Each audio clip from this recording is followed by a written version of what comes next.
The exhibition was very, very powerful.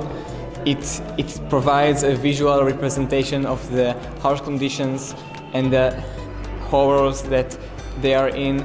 There is no light, there is no sense of time, and for people that the people that returned, they provided the evidence and the stories, and everything here is based on their experience. This is all real. So it's heartbreaking to think that this is what they are going through, that they are being tortured, they are being brutally handled.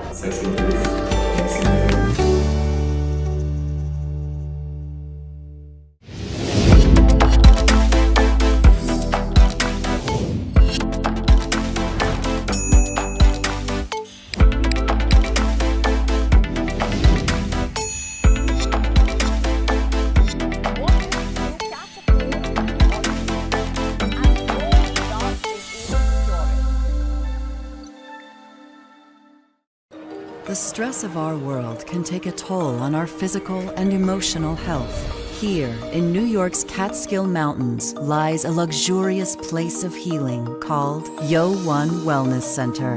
The Yo1 Wellness Center provides 500,000 square feet of natural methods to manage diabetes, hypertension, chronic pain, obesity, depression, anxiety, and other conditions. We use the traditions of centuries-old natural science from India, yoga, Ayurveda, acupuncture, and naturopathy in personalized programs that help you take charge of your own health. A minimum 5-day stay is recommended for best results. Book now at yo1.com.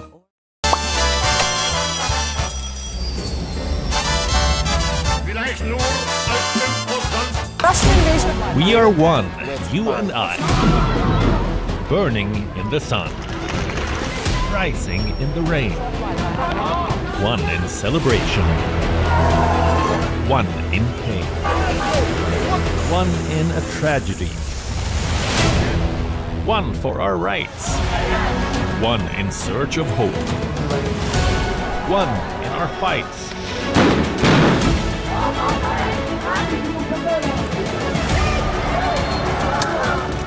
One beyond borders, one beyond our race, This could be one in the face of adversity. We are one, you and I, and it's all right to know how and why. WION, you are more connected than you know.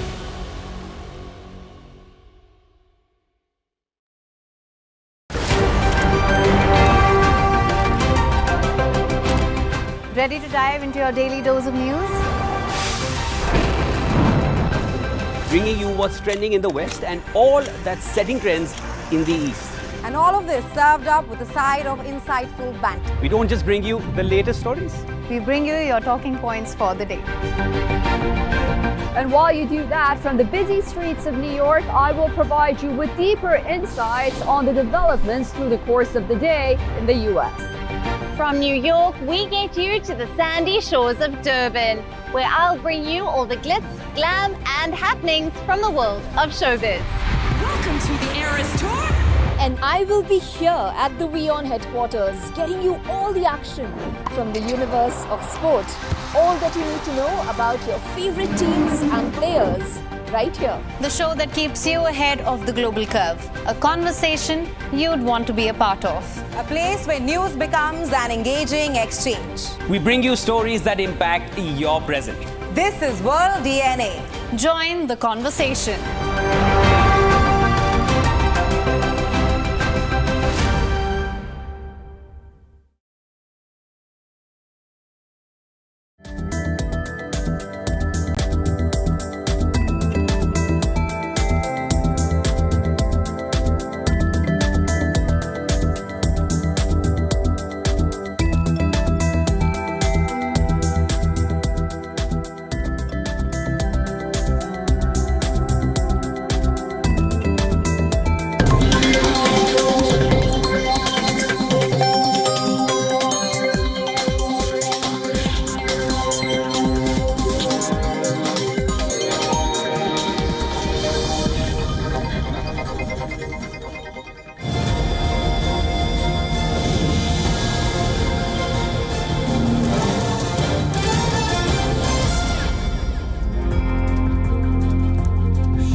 Hi, everyone. Welcome to WION Live broadcast from New York City. I'm Susan Tehrani. First, let's get you up to speed with this hour's headlines.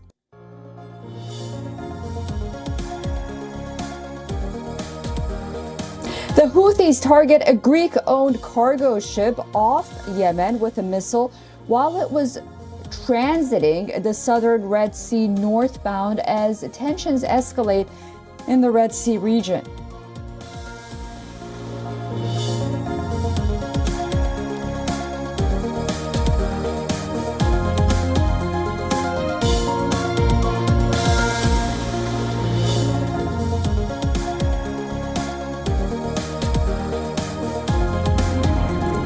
The U.S. military claims that it seized Iranian-made missile parts en route to Houthi rebels from a boat in the Arabian Sea, the first such operation since the start of Houthi attacks against commercial ships last year.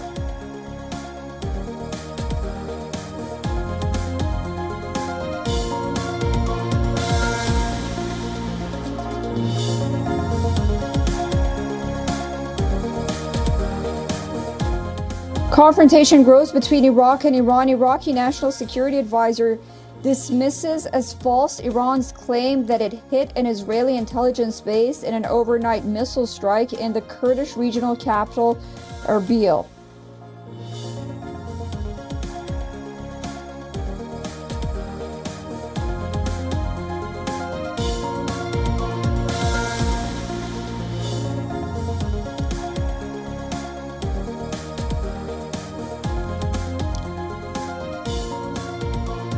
China makes a desperate pitch for foreign investment at the World Economic Forum. Chinese Premier Li Qiang says the Chinese economy is open for business.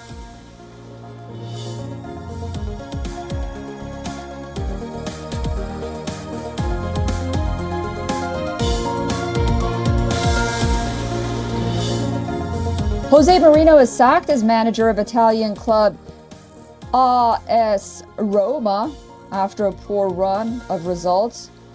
The Portuguese was with the club for 2.5 years and won the Conference League in his first season.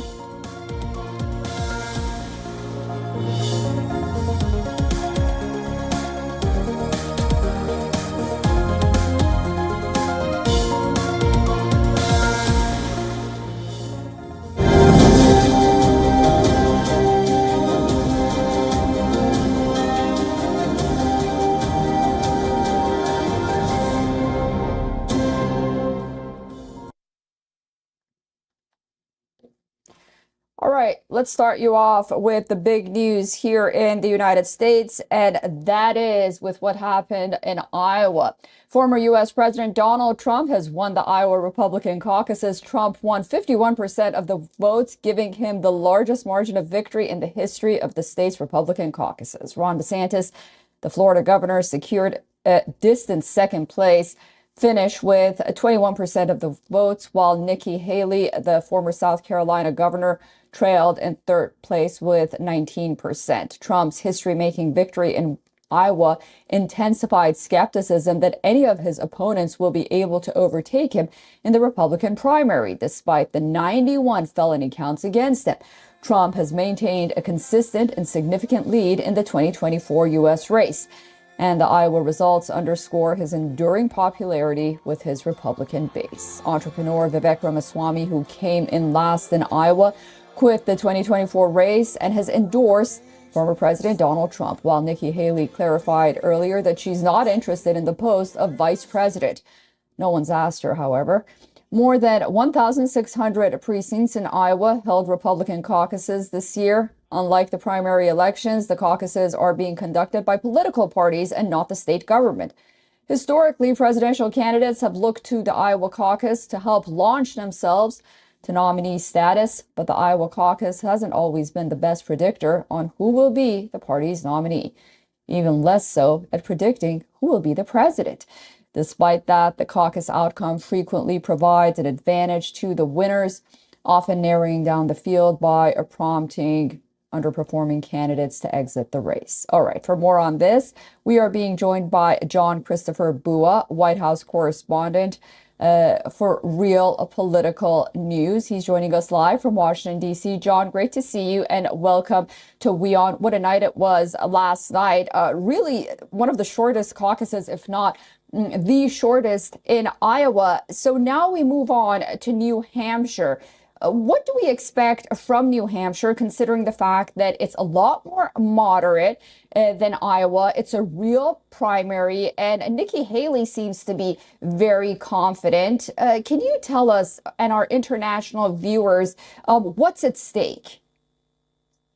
Well, what's at stake here is only the future of our country. That's all. I don't put any eggs in this basket. However, what you saw in Iowa was the evangelicals who came through the storm, basically. I mean, we're talking about horrific storm to show their support for their savior, and that's how they see Donald Trump. They see him as that, and the voter, the Republican voter in New Hampshire, is not so extreme evangelical and believes in the interpretation of the Bible, literal interpretation of the Bible. And Donald Trump has basically came in there and he's become a deity, and they worship him. Some have actually equate him with Jesus Christ. Now, I'm not saying this is blasphemy. That's up to them. But the fact is, New Hampshire, as we call it, is a very different state, Susan. You know this. And Nikki Haley is only a few points behind Trump in New Hampshire, and she's on her way there now. And Trump probably will stop in. He makes a little appearance. But I think he's got a court date today in New York in a libel suit. And he's got, as you say, 99 counts and 4 indictments. He's going to have to split up his political campaigning with his court appearances. Now, whether that factors in anything, but remember, the country is not as conservative as Iowa. Lovely place, very cold, but people are really conservative, and they care about a few things. No abortion, no borders open, no immigrants, and the economy is hurting. They're hurting like everyone else is hurting. And New Hampshire is known for surprises. So be ready for a surprise coming out of Manchester very soon. Okay, and just about, 48 hours ago, we saw this very concerning poll for current President Joe Biden, ABC poll putting him at 33% approval rating. Talk to us about the state of the U.S. president. The majority of Americans are hurting economically, and for the first time, they're concerned about President Biden's border policies. Is he having trouble relating to the average American voter right now, especially maybe to young voters who are concerned about student debt and also his support for Israel?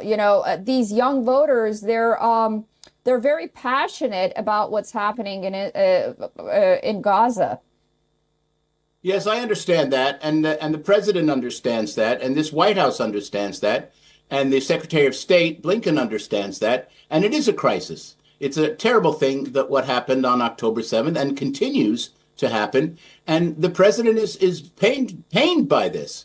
Now, he's also concerned about the economy. He's done an enormous amount to promote the economy and to help with student debt, et cetera. He's doing all the right things. The fact is that he's not getting the credit for it.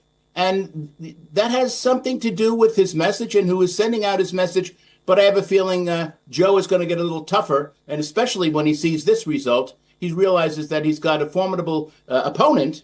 And he's no big fan of Donald Trump, I can tell you that. So he'll go after him. All right.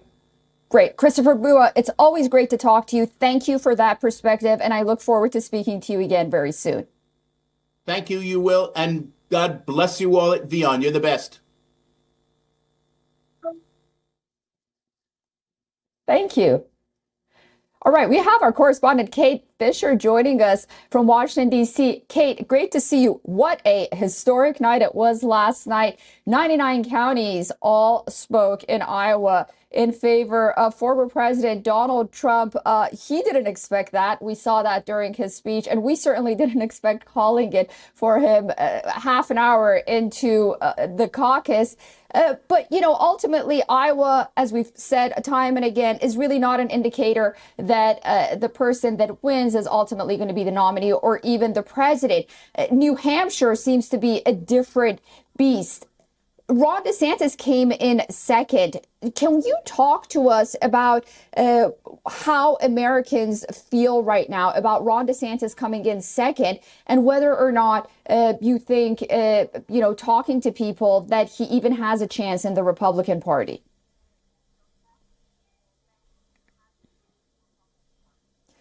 Well, yeah, as you say, it was decisive in Iowa for Donald Trump. That's what the polls have been saying. And he kind of put a big exclamation mark on the end of those predictions. As you say, the media networks predicting it even while people were still caucusing in the state. And that does make it a little bit different from those previous results, which haven't predicted the winner of the contest overall, because I don't think anyone in those previous ones that we can think of, like Ted Cruz, for example, had such a huge gap between them and the person in second place. As you say, that was Ron DeSantis, which is a hiccup for Nikki Haley's campaign. They were hoping that she would come in second, and then she could kind of build her campaign around saying that she was the clear opposition to Trump and the clear choice for people who didn't want to see another Donald Trump term. But Ron DeSantis pipped her to the post to second place, but it is a distant second place. And really, it doesn't look like either Nikki Haley or Ron DeSantis could possibly close that gap with Donald Trump. But as you say, New Hampshire is a different electorate to Iowa. It is much more moderate. It is less evangelical. That means it's less things like abortion are less important to voters in New Hampshire. And there are a lot more independent voters, people who don't identify either with Republicans or Democrats. And it is those voters that Nikki Haley, who's a more moderate conservative than Donald Trump, and Ron DeSantis, she is trying to get their votes to try to give Donald Trump somewhat of a challenge. But it just seems, with the polling we're seeing at the moment, that will be very difficult. And certainly people who support Donald Trump will support him whatever, even if there are other politicians trying to appeal to them. Yeah, well, we'll be watching very closely. And then, our next story is about Trump's legal calendar. He was in Iowa yesterday. Today, he's going to be in New York in a courtroom. This is just the beginning of how his campaign is going to be going. Kate, great to talk to you. Stay warm in Washington, D.C., and I'll talk to you again very soon.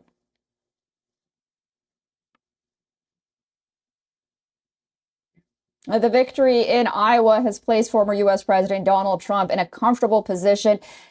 His clear win has officially kicked off, that is, the Republican presidential race. However, the coming months are also filled with several legal troubles for the Republican frontrunner. After Iowa, Trump is now headed to New Hampshire, where on January 23rd, the state will hold a primary. After that, the U.S. state of Nevada will vote on February 8th. And on the same day, the U.S. Supreme Court will hear a challenge to Trump's eligibility to appear on the primary ballot in Colorado. Trump will remain on Colorado's ballot till March 5th, until the Supreme Court rules otherwise. However, the date of the ruling has not been still decided. March 5th has been dubbed Super Tuesday, when 16 states will hold primary contests on that day. On the eve of Super Tuesday, one of Trump's federal trials will open in Washington to answer charges of conspiring to overturn the 2020 presidential elections. On March 25th, in another criminal charge in Manhattan, New York, Trump will face charges of paying alleged hush money to porn star Stormy Daniels. Daniels has said that she's set to testify in the hush money trial. The primaries will continue through the spring. On May 20th, a third trial faces The federal case has accused Trump of mishandling classified documents after leaving office. However, experts claim the date will likely be postponed.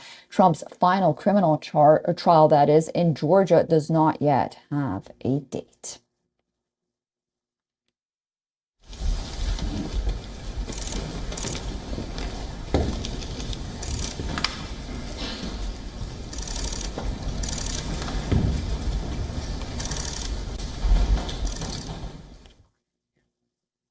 All right, moving on. Designated as a terrorist by India, Gurpatwan Singh Panoon is once again issuing death threats from the United States ahead of India's Republic Day celebrations. According to reports, Panoon has threatened to kill Punjab Chief Minister Bhagwant Mann and Director General of State Police Gaurav Yadav. Panoon is the founder of the banned terror outfit Sikhs for Justice. India's National Investigation Agency says that he's calling on Punjab-based gangsters and youth over social media to fight for an independent state of Khalistani in India. In the latest threat, he has urged gangsters to launch an attack on the Aam Admi Party chief minister on January 26th. This is not the first time Panoon has issued such threats. Last December, he threatened to attack the Indian parliament on or before December 13th.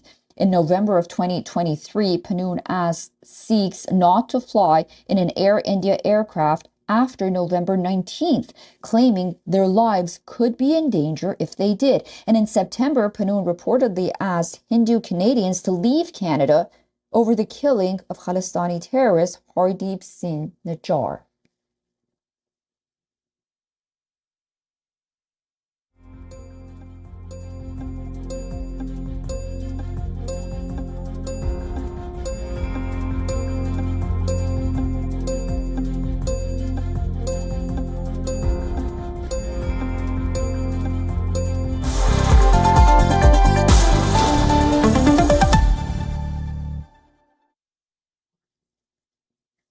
The Boston Consulting Group anticipates a surge in the market valuation of global banks. The report suggests a potential $7 trillion increase in combined valuation for global banks within the next 5 years.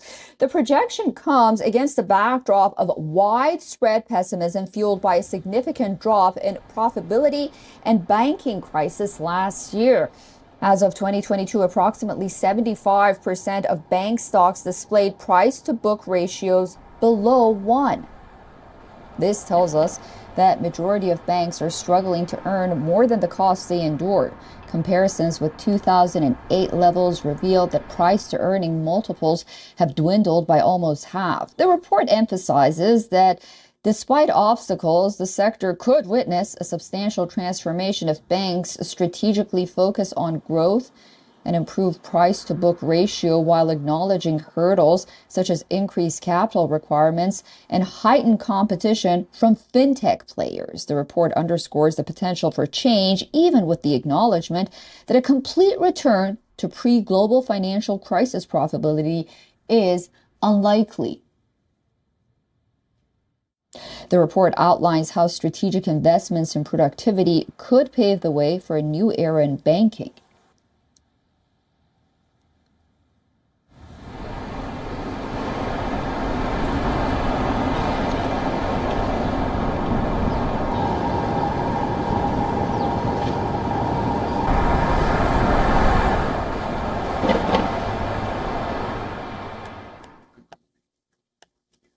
All right, let's move on to the world of sports for you. The influence of Saudi Arabia in sports is growing day by day. It seems like there is news from Saudi Arabia in sports with each passing day. The kingdom has big plans now for tennis and has roped in a 22-time Grand Slam winner, Rafael Nadal, to be the face of tennis and a tennis project. The Spaniard has been named ambassador for the Tennis Federation. Nadal's role will see him spend time each year in the Desert Kingdom to help train children and grow interest in the sport, with plans also in the pipeline for a training academy. Nadal's decision to become an ambassador for the Saudi Tennis Federation is a huge boost for a country which has been accused of what critics say